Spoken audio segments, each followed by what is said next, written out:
জাহাঙ্গীরনগর বিশ্ববিদ্যালয়ের ছাত্রীদের আবাসিক হলের একটি কক্ষ থেকে বহিরাগত এক যুবককে আটক করেছে হল কর্তৃপক্ষ।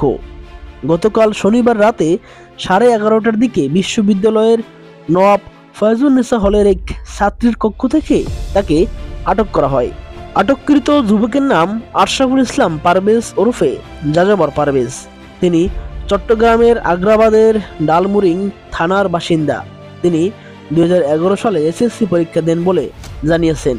তবে তার সর্বশেষ শিক্ষা প্রতিষ্ঠান সম্পর্কে এখনো কিছু জানা যায়নি।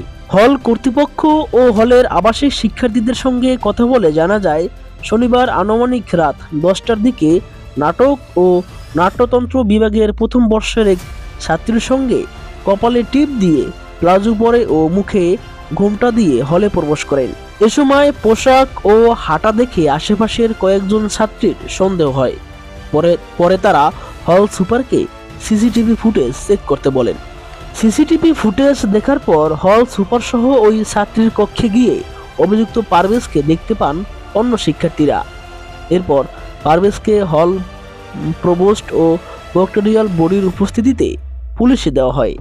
তাৎক্ষণিক প্রতিক্রিয়া হিসেবে আটক পারভেজকে শাড়ি ও টিপ পরিয়ে দেন হলের ক্ষুব্ধ আবাসিক ছাত্রীরা।